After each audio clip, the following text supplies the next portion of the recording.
Sunflower Spirit Tarot, and I'm here with a message for Virgo, Sun, Moon, Rising, Venus, and any other significant placements. This is just going to be a general message, so whatever I see is what I'm going to read. But it's typically going to be about your attachment to something or someone in particular. All right, let's get started for Virgo. Virgo, Sun, Moon, Rising, Venus, and any other significant placements. Benevolent ancestors, guardian angels, spirit guides, those that come to us in and through unconditional love only.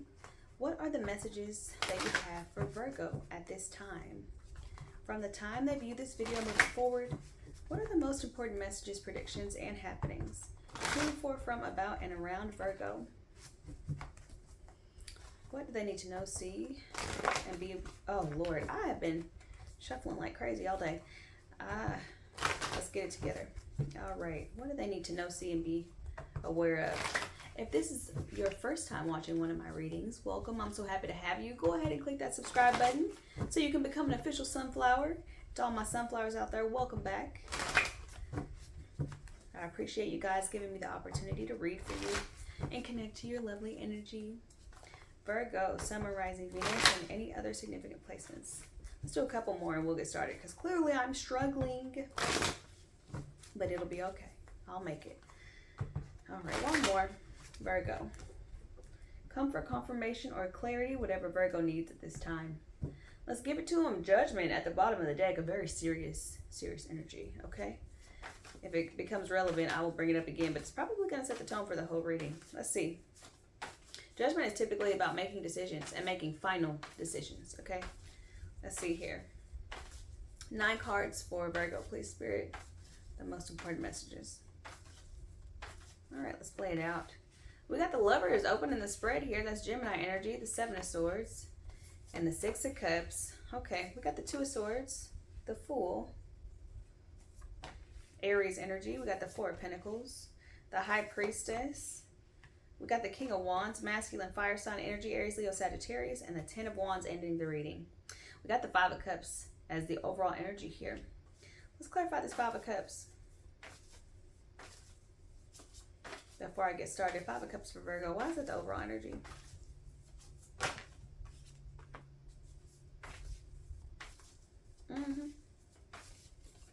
We got the Chariot, we got the Wheel of Fortune, and we got the 8 of Swords with the Magician at the bottom of the deck.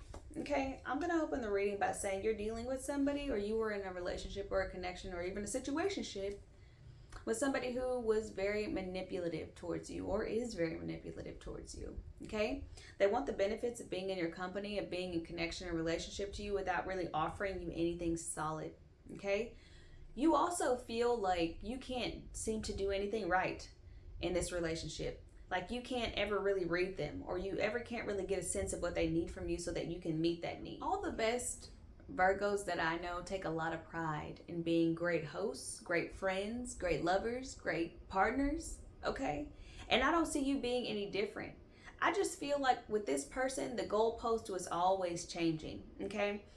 They would say they had a need, you met it, and they would move it and say, well, you didn't do it this way, or you didn't do it well enough, or you didn't do it how my mom did it, or you didn't do it how my ex used to do it, or you didn't fulfill this need this way. I feel like this person came across as very particular in a way that frustrated you because you just wanted to make this person happy. You just wanted to make this person feel loved and feel secure in your relationship. They were not looking for security, okay? They were looking for a way to keep you always working for them, okay? They saw you as essentially not like their servant, but somebody who would always be of service to them. Somebody who was always going to play some role or serve some purpose in their life.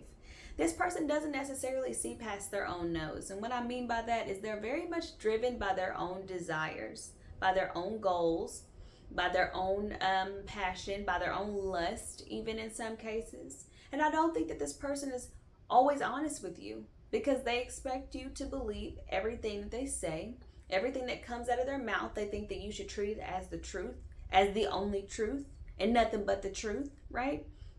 This person makes you question your reality in a way that has caused you to, like, I don't know, feel disconnected from them. Because it's almost like this person pretends to be something that they're not, but you see right through them. So whenever they're coming to you telling stories or trying to make you believe something that may not necessarily be the full truth, right? You always question it, or you have questions, right?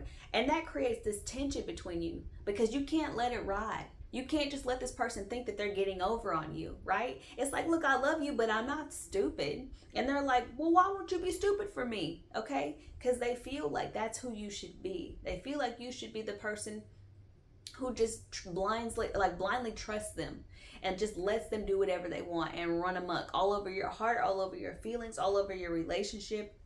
You have a history with this person that used to seem like you guys were destined to be together, or that made it feel to you that you guys were like destined to be together, or that you guys were soulmates in some capacity.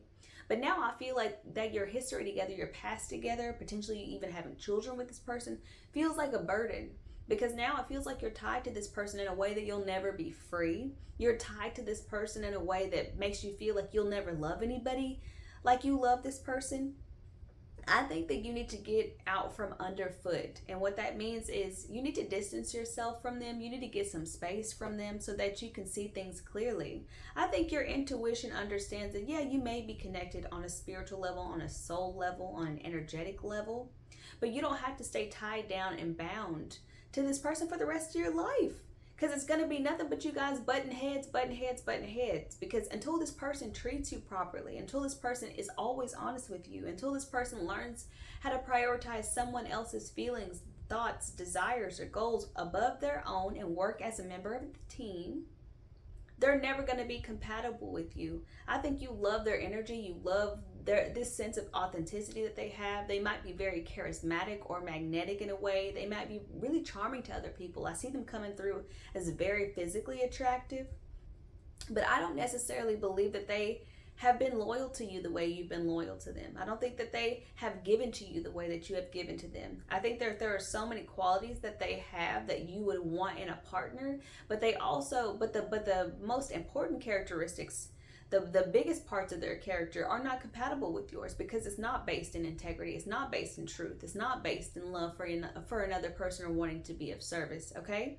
This person only wants to be around you as long as you want to do what they want you to do, as long as you're willing to believe whatever it is that they want you to believe, as long as you're willing to play the games, to show up as the fool.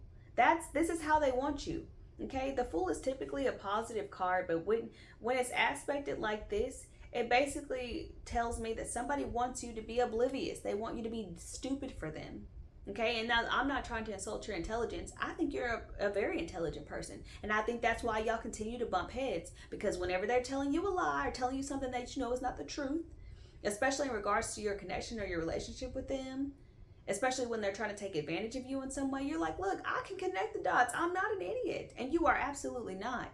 But you love this person and you have this like kind of weird respect for them in a way. It's like even if they're not treating you properly, and even though you can acknowledge that they're not always going to be, they're not always going to show up for you in the way that you want them to, you still have this like weird respect for them because they're able to charge forward in the world in a way that maybe you never felt comfortable doing. Okay, a lot of times we can look up to people just for being selfish and arrogant and obnoxious simply because we might find ourselves being a little bit too humble sometimes, or we might find ourselves feeling a little bit suppressed. And you see somebody who's living out loud, even if it's harmful, right? Even if anyway, I'm not going to use that example, but even if it's harmful, we see people who are speaking their truth, even if it's not based in the truth, who are living out loud, right? And we sometimes feel attracted to that because it represents a part of us that may feel suppressed. Okay, I understand that being in connection with this person might make you feel more alive, like you can more so go with the flow than you ever have. Maybe they open your eyes to different things, or they've allowed you or helped you or guided you to experience things that you've never experienced before, particularly sexually. Honestly, I think that maybe even being a little hypnotized, I'll say it the nice way, being a little hypnotized here by their sex game or by whatever it is that you guys do in the bedroom. Virgos are very sensual people. So you connecting with somebody who's good in that way or who's proficient in that way, you know what I'm saying? Especially in the world we live in now, child. Let me mind my business. But I'm just saying, it's almost like you feel like they lead their life in a way that sometimes you feel a little bit envious of. And not envious in a way that you would, like, feel some type of way, or like you feel angry at them for being able to be themselves. It's just like the way they carry themselves. There's a part of you that wants to carry yourself that way, that wants to be unapologetic in the way that you carry yourself and the way that you present yourself to the world. You want to be unapologetic about it, okay? You want to come out of your shell in a way where you're like, this is who I am, and I don't care who likes it and who doesn't like it, because that's kind of how this person is, okay? Let's clarify the Seven of Swords here for Virgo, please. Why is the Seven of Swords here? I feel like this person uses their emotional connection to you, or the emotional connection that you feel you have with them, to their advantage and as a way of taking advantage of you. They might also try to provoke you a lot, or bait you into arguments. The Hierophant came out with the Seven of Swords. You are realizing the ways in which this person has maybe manipulated you or taken advantage of you, or used your love for them as a tool for them to misbehave, or, you know what I'm saying? It's almost like using your own love against you, right? Using your own care, your own desire for them against you. You're learning that. You're realizing, you're maturing, and you're gaining so much experience through this relationship that's going to carry you through your future, and that you can use and apply to other relationships, even if they're not romantic. That's going to help you so much. You're going to be able to identify these red flags a lot faster, a lot quicker, a lot sooner. Yeah, this person might have been able to take advantage of you, get over on you, lie to your face, play in your face sometimes. But now you know what it looks like. Now you know what it feels like when somebody tells you something and it's not actually the truth, because it's not adding up. You know what I'm saying?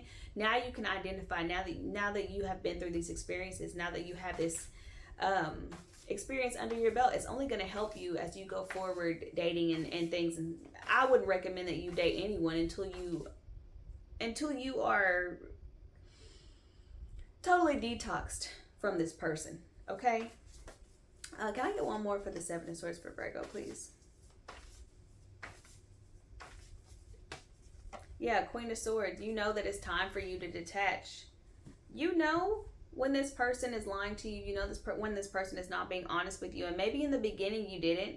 But your understanding of who this person is so much more evolved now. And your understanding of who you are is so much more evolved now. The Queen of Swords is feminine air sign energy. That's Gemini, Libra, Aquarius. You're using your brain. You're using logic. You're realizing this stuff isn't adding up. And if they love me and care about me the way that they say they do, or the way that they suggest or imply that they do, then why do they treat me so poorly? There was a time where you saw a future with this person, where you thought this person was going to be the one that you ended up with. You probably thought this person was the one. And I don't really believe in that concept. I do believe that we come in alignment with people when we need to learn something, see something, experience some things. But you thought this person maybe was the one, or thought this person was the person you were going to spend the rest of your life with, or build some sort of legacy with. And it's not, okay? What you want now, I feel, is to be free of this, to be free of the burden of caring about this person, of loving this person, of wanting to trust this person, of wanting this person to grow and to evolve into a more mature version of themselves so that they can love you properly.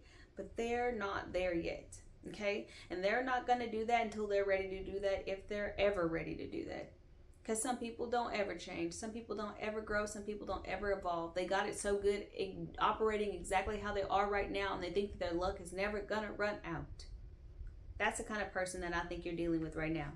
They're willing to gamble with you and your heart, your feelings, your relationship with them, just as willing as they are to gamble with themselves and everybody else around them, just to get what they want, okay? There's somebody who's very much driven by their own desires, and in the base form. Let's clarify the Ten of Wands. Ten of Wands is the energy of being absolutely exhausted, but knowing exactly what you need to do to finish this up. And it's going to hurt. It's going to be exhausting. It's going to be tiring. It's going to feel like a lot. It's going to feel overwhelming. But in order for you to really close this chapter and reclaim this feminine energy, this Empress energy that's coming through right now, you're going to have to realize that if you don't disconnect from this person, they're going to continue draining the life out of you. I see this challenge on social media going around now about, like, the boyfriend effect or something like that, when it's not positive. It's like, he drained the life out of me. That masculine is draining the life out of you. You're giving them everything you got. It's never good enough. You're giving them everything you have and they're never satisfied.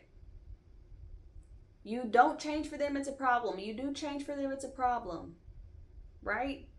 You got to let this person go so you can reclaim who you are. Step back into your own light and your own energy and your own empress authority. Okay? Don't you want to go back to being that vibrant, creative, life-loving person that you were before you met this person? I feel like you maybe have gotten a little bit caught up in the games that this person likes to play. Maybe it's exciting, maybe it's fun. Hey, I don't judge. I've lived my life too. But I think that now you're understanding, I'm tired. And I don't want to keep going back and forth with you for the rest of our lives.